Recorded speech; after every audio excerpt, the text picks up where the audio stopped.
चला ये देवर जी, होली आई है, अबीर गुलाल ले आओ, मस्ती छाई है। चला चला ये देवर जी, होली आई है, आज ना तो के कोई रंग की बारी आई है। आंगन में रंग बिखराए, सासू जी भी मुस्काए, ननदिया हाथ में पिचकारी, देवर दी शर्माए। ढोलक की थाप पे झूमेगा, फागुन लाया खुशहाली, रंग में रंजमन सबके भूल कर सारी खाली। चला चला ये देवर जी, होली आई है, ओ तीर गुलाल ले आओ, मस्ती छाई है।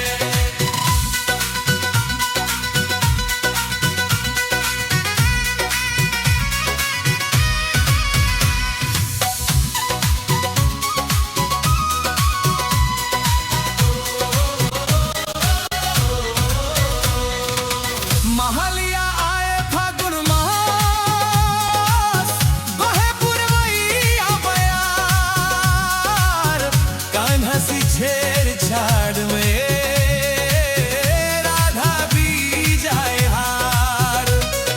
छत से रंग बरसाए भौजी, हंसी की खोली छाए, देवर जी भी रंग लगाते, चुपके से मुस्काए।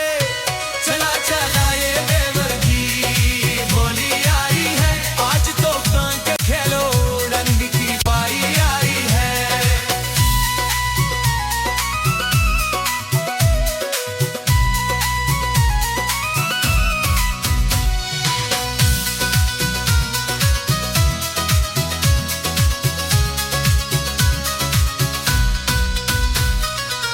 ना मानो बुरा दिल से, रंग तो प्यार की बोली, आज का दिन है अपनापन, कल फिर होगी चाली।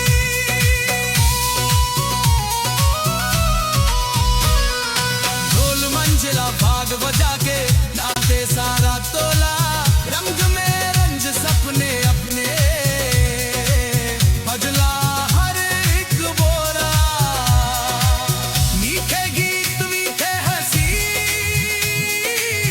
रंग में डूबी बात, होली लाई साथ में अपने, खुशियों